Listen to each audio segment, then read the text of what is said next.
जय हिंद। देखिए, हाल ही में नरेंद्र मोदी ने दक्षिण भारत में चेन्नई के पास आवाडी में इस तरह हैवी ऑर्डिनेंस फैक्ट्री जो है, जहां पे बड़े बड़े टैंक वगैरह बनते हैं, वहां हैवी व्हीकल्स की फैक्ट्री है। वहां पर उन्होंने अर्जुन टैंक के मार्क 1A का उद्घाटन किया, जबकि सब लोग को लग रहा था मार्क 2 का करेंगे। अब मार्क 2 1 में थोड़ा सा का डिफरेंस है, लगभग लगभग सेम है। अब ये टैंक्स के बारे में समझते हैं। इसके टोटल 118 यूनिट्स को भारतीय सेना में शामिल किया जाएगा। ये जो टैंक्स है, ये द्वितीय विश्व युद्ध में निर्णायक भूमिका निभाए थे। जितने भी ये टैंक्स होते हैं, इसके दो पार्ट होते हैं। देखिए, ये नीचे का पार्ट होता है जिसे हम लोग कहते हैं हल, और ऊपर का जो पार्ट होता है जो मूव कर सकता है 360 डिग्री पे, उसे हम लोग कहते हैं टरेट्स। तो ये जो टरेट होता है, ये 360 डिग्री पर मूव कर सकता है। इसी में टरेट वाला एरिया होता है, इसी में इसके बैरल लगे होते हैं, इसी में इसका मशीन गन लगा होता है, इसमें ही मेन इसके हथियार होते हैं, जबकि अंदर बैठने वाली फैसिलिटीज हल में होती है। टैंक्स का लोड इतना ज्यादा रहता है कि इसका चक्का धंस जाएगा, लेकिन प्रेशर के सिद्धांत के हिसाब से इसके एरिया को बढ़ाने के लिए इसमें कई चक्के जोड़ के और एक यहाँ पे रबड़ बेल्ट जोड़ दिया गया। इस रबड़ बेल्ट की वजह से इसका एरिया बढ़ जाता है, और इन चक्कों की वजह से डिस्ट्रीब्यूट होकर ये धंसता नहीं है। इसमें जितने चक्के देख रहे होते हैं, ये सारे चक्के इंजन से नहीं होते हैं, ये केवल इस रबड़ बेल्ट पे डगर रहे होते हैं। इंजन से मेन ये पीछे वाला चक्का होता है।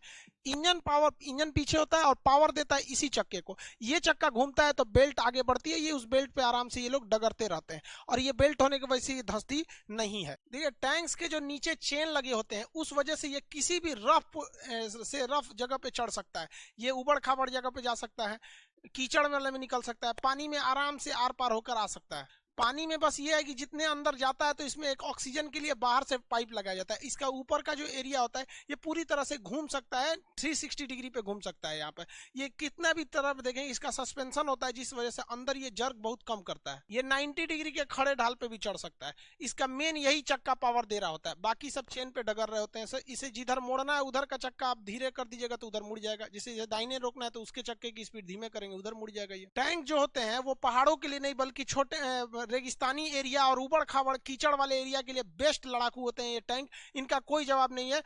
ये जो टैंक होता है, इसका फ्यूल टैंक जो होता है, ये पीछे होता है, ये इसका फ्यूल टैंक है। एक बार फ्यूल भर देने पे ये काफी लंबे 300 से 400 किलोमीटर का एरिया ये आराम से एक बार फ्यूल भरने पे ट्रेवल कर सकता है। लेकिन कभी कभी क्या होता है, इसे कैमोफ्लाइज करना पड़ता है। कैमोफ्लाइज के लिए ये अपने ऊपर पेड़ वगैरह की टहनियां, पत्ती वगैरह रख लेता है, जिससे कि वो विजुअली नहीं हो पाता है। लेकिन कभी कभी क्या है कि रेगिस्तानी भाग में ये पूरा खुले में आ जाता है, तो इसे भागना बड़ा मुश्किल हो जाता है। तो इसके बगल में एक फ्यूज स्मोक डिस्चार्ज लगा होता है, जिससे कि ये पूरा तरह से धुआं कर देता है, और इतना धुआं कर देगा कि दिखेगा ही नहीं। जैसे यहाँ देखिए, ये टैंक है और इस साइड ये इतना बड़ा सा धुआं कर दिया है। इसमें एक्यूरेट निशाना लगाना मुश्किल हो जाएगा, जिस वजह से ये बच के आगे निकल जाता है। इसमें सबसे बड़ी समस्या टैंक के लिए दुश्मन हो जाता है एंटी टैंक जो माइंस होते हैं। ये जमीन के अंदर इस तरह से लगा दिए जाते हैं, जैसे इस पर कोई टैंक चढ़ेगा तो उसका हाल ये हो जाएगा। ऐसे बहुत सारे टैंक राजस्थान में हम लोगों ने पाकिस्तान के मार के रखे हुए हैं। तो अभी जो हाल ही में जो भारत ने अर्जुन मार्क 1A का जो उद्घाटन किया है, इसमें माइंस प्लगर लगा दिए गए हैं हर एक टैंक में। अब ये माइंस प्लगर देखिए, टैंक के आगे लगे रहते हैं, ये दांत की तरह होते हैं और इस तरह से उठे हुए रहते हैं, और इसके आगे एक सेंसर लगा होता है। ये सेंसर जमीन पे रेडिएशन छोड़ते रहता है। इंफ्रारेड रेडिएशन की वजह से ये सेंसर आगे पता कर लेता है कि अंदर जमीन में कुछ माइंस तो नहीं है, और अगर इसे लग गया कि माइंस है तो ये नीचे गिरा देता है, और नीचे गिरा देंगे ना तो इसको कोड़ के फेंक देगा वो माइंस को। ले सोचा जो यहाँ माइंस बिछा के रखा था। टैंक जो होता है मेन बैटल टैंक MBT है, जो भारत का है, ये 3rd जनरेशन का मेन बैटल टैंक है। इसकी सेफ्टी के लिए इसका जो बाहरी का कांचना नाम का जो कवच है, इस पर यहाँ पर आप देखेंगे तो बॉक्स की तरह एक्सप्लोसिव लगेगा सब, ये इसको प्रोटेक्शन देते हैं। इसके अंदर एक विशेष प्रकार का रबड़ भरा होता है और हल्का एक्सप्लोसिव होता है, हल्का सा अंदर से भी ब्लास्ट करता है, बट पूरी तरह ब्लास्ट होकर वापस नहीं आ सकता है। इसकी डिजाइनिंग इस तरह से की जाती है, इसे कर्व एरिया में बनाया जाता है, ताकि अगर इस पर गोली लगे तो पहले तो गोली छटक जाए, क्योंकि वो एकदम बराबर नहीं है, कर्व की तरह बना दिया जाता है। और जैसे ही इस पर कोई गोली वगैरह टकराती है तो स्टील का ये इतना मजबूत रहता है कि ये फटता नहीं है, और टकराने से अंदर एक झटका लगता है तो अंदर भी एक छोटा सा ब्लास्ट होता है, और वो ब्लास्ट मतलब झटका देने के लिए होता है, जिससे कि गोली वगैरह छटक जाती है, इससे ज्यादातर नुकसान नहीं होता है। ये डबल लेयर सिक्योरिटी होती है। एक ये वाला आप देख लिए ऑर्नामेंट सिक्योरिटी के लिए बाहर बाहर है, और इसका मेन बॉडी तो अंदर है, मेन बॉडी अंदर है, तो डबल लेयर सिक्योरिटी होती है इसकी। इन टैंक्स के ऊपर रॉकेट लॉन्चर से हमला किया जाता है। तो रॉकेट लॉन्चर के हमला को बचने के लिए इसके साइड साइड में यहाँ पर लगे रहते हैं सब रडार। ये रडार अपने और आने वाले रॉकेट लॉन्चर्स वगैरह को पकड़ लेते हैं। जैसे इस पे दागेंगे ना तो एक रडार रहेगा, इसको पकड़ लेगा, दूसरा रॉकेट आएगा जो इस रॉकेट से आके टकरा जाएगा, उसके बगल में आके ब्लास्ट करेगा, जिससे कि ये सेफली बच जाएगा। देखिए टैंक्स जो होते हैं इनके ऊपर अगर कोई हमला करेगा तो खुद सेल्फ डिफेंस कर लेते हैं। इन टैंक्स के ऊपर अब ये मिलिटेंट है, ये इसके ऊपर हमला कर दिए आरपीजी रॉकेट, तो इसका ऑटोमेटिक रडार जो है इस रॉकेट को पकड़ लेगा और वहां से वो रडार पकड़ लिया और यहां से एक एमुनेशन रॉकेट छोड़ देगा। ये रॉकेट उसके बगल में आके फट जाएगा। देखिए ये इधर से आ रहा है, ये टैंक के ऊपर जा रहा है, ये डायरेक्ट हिट नहीं करेगा बल्कि बगल में आके फट जाएगा, जिस वजह से ये एमुनेशन यहीं फट जाएगा और टैंक के पास नहीं पहुंच पाएगा, इसके केवल टुकड़े पहुंचेंगे और इस टैंक को कुछ नहीं होगा। यहां देखेंगे आरपीजी के बगल में ये फट गया, ये कैसे भी सेफ्टी कर देता है, उसके बगल में जाके ये ब्लास्ट कर जाता है। इसे कई तरह से परीक्षण से गुजारा जाता है। ये नीचे से जा रहा है, उसके इतना तेज ये रिएक्शन होता है कि पता नहीं, जैसे ये इसके पास आ रहा है यहां से निकलेगा, देखिए यह निकला, इसके बगल में जाकर ब्लास्ट कर जाएगा। टैंक को पूरी तरह से सेफ रखता है। ये नीचे से जा रहा है आरपीजी का गोला, वहां टैंक खड़ा है, उसने अपनी सेफ्टी के लिए इसको भेजा, बगल में जाकर ब्लास्ट करेगा। ये किसी टैंक में 4 लोग बैठते हैं। यहां पर बैठता है इसका ड्राइवर जो हल वाले एरिया में बैठता है अंदर की ओर, ये पेरिस्कोप से देखेगा। यहां इसका कमांडर बैठा हुआ है, बाहर निकल रहा है गनमैन और ये क्या हो जाता है लोडर। तो ये 4 लोग बैठे रहते हैं। इन्हें देखने के लिए पेरिस्कोप लगाया जाता है। इनका पेरिस्कोप अंदर बैठे बैठे ये आराम से बाहर की ओर देख सकते हैं इस पेरिस्कोप की मदद से। ये आगे 120 डिग्री के एरिया में, ये वाइड एरिया में देख सकता है। हालांकि ये ऊपर का जो एरिया है ये तो 360 डिग्री खुद ही घूम जाता है, जिस वजह से इसको देखने में कोई प्रॉब्लम नहीं आती है। इसमें ड्राइवर का जो बैठने का एरिया होता है सबसे आगे होता है, वो बेंड पोजीशन में इस तरह से बैठता है और ये पेरिस्कोप की मदद से वो बाहर की एरिया इसको देख लेता है। लेकिन बाकी के लोग देखिए, ये ड्राइवर का बैठने का जगह है, ये सबसे थोड़ा सा कंजस्टेड रहता है। यहाँ एक आदमी बैठा हुआ आपको दिखेगा, ये आदमी जो है ये कमांडर है।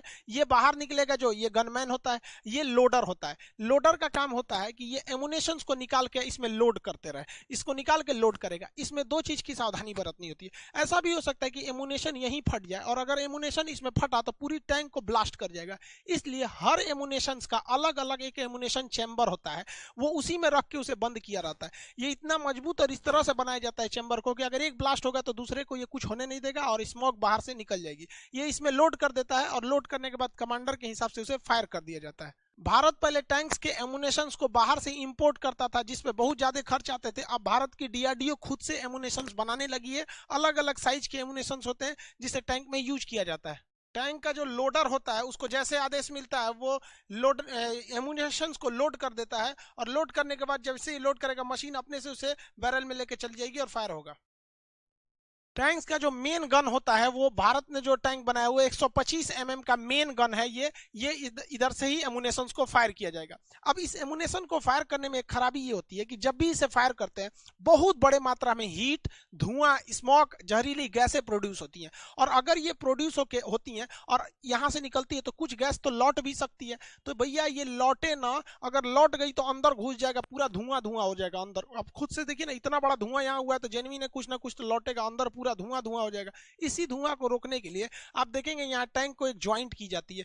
एक मोटा सा ये ज्वाइंट है। आप लोग ये मत सोचिएगा कि पाइप छोटा पड़ गया था तो वेल्डिंग करके जोड़ा है, नहीं, इसे कहते हैं एवेक्यूएटर। ये एवेक्यूएटर क्या करता है, जब धुआं वापस लौटता है तो ये अंदर नहीं जाने देता बल्कि यहीं से इसके बाहर कर देता है और अंदर के लोग सेफली रह जाते हैं, वरना अंदर जो घुटन से लोग मर जाएंगे, इसके अंदर के क्रू मेंबर। देखिए टर्रेट जो होता है ऊपर का वो 360 डिग्री घूम सकता है। ये वाला एरिया टर्रेट का पूरा 360 डिग्री घूम सकता है और जमीन भी ऊपर नीचे नहीं होती है। तो इससे क्या होगा कि ड्राइवर जो गनमैन का निशाना बनाने वाला होगा वो तो चूक जाएगा, निशाना लगाने में उसको दिक्कत आएगी। तो इसमें ऑटो स्टेबलाइजर होता है। ये टैंक कितना भी ऊपर जाए, कितना किधर भी घूमे, इसका ये पिन पॉइंट निशाना कभी नहीं बदलेगा, ये अपने जगह पे स्टेबल रहेगा। इसे ऑटो स्टेबल कहते हैं। अगर मान के चलिए ड्राइवर किसी दूसरी दिशा में घुमा दिया तो इसका डायरेक्शन अपने से जिस दिशा में ये रखेगा वैसे ही रहेगा, ये नहीं घूमेगा। तो इससे फायदा होता है कि पिन पॉइंट एक्यूरेसी आती है ऑटो स्टेबलाइजर की वजह से। गनमैन जो होता है बाहर निकल सकता है, इसके आगे सुरक्षा के लिए ये कवच लगे रहते हैं ताकि आगे से कोई गोली ना लग सके। और यहाँ एक इससे हाईवी पावर का 12.7 mm का एंटी एयरक्राफ्ट गन दिया जाता है, जिससे कि ये एयरक्राफ्ट के ऊपर फायरिंग करके उस एयरक्राफ्ट को भी मार के गिरा सकते हैं। ये टैंक्स रात में भी बखूबी काम करते हैं। यहाँ देखेंगे तो यहाँ पर इसके यहाँ थर्मल इमेजिंग कैमरा होता है। ये किसी चीज का थर्मल स्कैन कर लेते हैं, जैसे ये थर्मल स्कैनिंग किया गया है, तो कोई भी आगे रात के टाइम पे भागेगा तो थर्मल इमेजिंग कर लिया जाएगा। इंफ्रारेड से भी देख सकते हैं, ये वाला जो कैमरा है ये इंफ्रारेड दिखा सकता है, रात के वक्त एकदम इजीली दिखाएगा ग्रीन कलर में, तो ये इंफ्रारेड से भी देख सकता है, थर्मल कैमरा में भी देख सकता है। अब ये लोग आराम से भाग रहे हैं कि हमें कोई नहीं देख रहा है, हेलीकॉप्टर से उतर रहे हैं बबुआ, हमें कोई नहीं देख रहा है, ये आराम से चुपचाप बैठा है, इसे कोई नहीं देख रहा है। ये लाइट आपको भले दिख रही है, मतलब ये दूसरे बहुत धीमी लाइट होती है, आप सीसीटीवी कैमरा में भी इस तरह के इंफ्रारेड लाइट्स को देखे होंगे, तो ये ज्यादा रोशनी नहीं करती है और आराम से अंधेरे में भी दुश्मन पर हमला कर सकते हैं। ये आज का मॉडर्न जमाना केमिकल वॉरफेयर का हो गया, आजकल न्यूक्लियर ब्लास्ट कहीं हो गया या फिर जहरीली गैस निकल गई, ब्लास्ट के वक्त से बारूद से जहरीली गैसें निकलती हैं, तो इस वजह से इसके ऊपर एक सेंसर लगाया गया रहता है, इसके चारों डायरेक्शन में एक सेंसर है, ये पता कर लेगा कि बाहर कोई जहरीली गैस क्या हुई है, रिलीज हुई है। जैसे जहरीली गैस रिलीज होगी तो इसके अंदर एयर फिल्टर लगा हुआ है, उस एयर फिल्टर करके अंदर भेजेगा और बाकी के एरिया मतलब जहरीली गैसों को अंदर जाने ही नहीं देगा। और अगर टैंक्स गड़बड़ हो गया है तब इनको निकलने के लिए अलग से एक तो गैस प्रूफ सूट लगा होता है कि अगर बाद की टैंक हीट कर गया है, बाहर निकलना है, तो इस तरह से वो निकल सकते हैं। लेकिन इसका एयर प्यूरिफायर किसी भी जहरीली गैस को अंदर जाने नहीं देगा, जिससे क्रू मेंबर्स की जान खतरे में नहीं पड़ेगी। इस टैंक की दो खराबी, भैया ये बहुत लेट से इसका प्रोसेस चालू हुआ। 1971 की लड़ाई में हम लोगों ने लोंगेवाला के एरिया में, पाकिस्तान के एरिया में हम लोगों ने फील किया था कि हमारे पास टैंक्स की जरूरत ज्यादा होनी चाहिए। चाइना के पास बहुत ज्यादा टैंक है, हर कैटेगरी के टैंक है, इसलिए 1972 में हम लोगों ने अर्जुन टैंक की आधारशिला रखी, लेकिन ये काफी लेट प्रोसेस हो गया। अभी भी इसके मार्क 3 मार्क 2 वाला वर्जन है जो अब इंडक्ट होने जा रहा है, तो पहली समस्या ये। दूसरा, इसका ओवरवेट, ये 68 टन 68 टन का है। 68 टन होने की वजह से इस टैंक को रत्ती भर प्रॉब्लम नहीं है। इस टैंक की खराबी, इसमें कोई दिक्कत नहीं, लेकिन इतना भारी टैंक अगर किसी ब्रिज पे ले जाएंगे तो जो भी ब्रिज आज से 40-50 साल पहले पुराने हो चुके हैं उनको ये ध्वस्त करके तोड़ देगा यहाँ पर। तो ये इसकी समस्या नहीं है, ये दूसरे के लिए समस्या बन जाता है। इसे ले जाने के लिए भी स्पेशल व्हीकल बनाने पड़ेंगे। अगर नॉर्मल व्हीकल जिसपे जेसीबी वगैरह को टांग के लेके जाया जाता है, अगर इसी को रखेंगे तो तोड़ देगा यहाँ पर, तो ये दूसरे के लिए एक समस्या बन चुका है। लेकिन ये टैंक रेगिस्तानी एरिया, खास करके राजस्थान गुजरात का एरिया जो पाकिस्तान से लगता है, उसके लिए ये द बेस्ट है। ये उनके लिए मतलब चलता फिरता मौत है। ये कैग की एक रिपोर्ट में खुलासा किया गया था कि इन्होंने रूस के T-90 टैंक से और अर्जुन टैंक का कंपैरिजन किया था। इन्होंने लगभग 9 पैरामीटर्स पे खरा उतार के नापा गया था कि ये ज्यादा अच्छा है या ये ज्यादा अच्छा है। तो ये उस कंपैरिजन में जो हमारा अर्जुन था वो T-90 पे भारी पड़ा हुआ था। देखिए, T-90 टैंक बेसिकली डिजाइन किया रसिया ने अपने हिसाब से बनाया। उसका ज्योग्राफिकल एरिया अलग है, वहां ठंड ज्यादा है, ये सब मतलब उसने अपने हिसाब से किया, जबकि अर्जुन हमारा अपने हिसाब से। इसी वजह से अब कैग रिपोर्ट दे रही है तो भाई कैग तो बेवकूफ होते नहीं है भैया, वो आईएएस अधिकारी रैंक के अधिकारी होते हैं कैग। इन सब खासियत को ध्यान में रखते हुए 118 टैंक्स को मार्क 1A को मोदी जी ने भारतीय सेना में शामिल कर दिया। आवाडी में, चेन्नई के पास जगह आवाडी, वहां पर ये इसको बनाया जाता है। याद रखिएगा, आप ये वाला एग्जाम में भले पूछेगा तो ये सीरीज पूछ सकता है, कौन से टैंक को शामिल किया गया, MK1A। हालांकि MK जो मार्क 2 था, इसी मार्क 2 को हम लोग क्या कहें, लो MK1 कहा गया है। इसमें एक चीज है, मतलब इसमें अगर रॉकेट फायरिंग नहीं कर सकते, यहां से अगर हम चाहें तो रॉकेट फायर नहीं कर सकते, तो क्या किया गया कि सेना का कहना है कि हमें जो मार्क 2 दीजिएगा उसमें रॉकेट फायरिंग की व्यवस्था अलग से लॉन्चर जोड़ के दीजिएगा। तो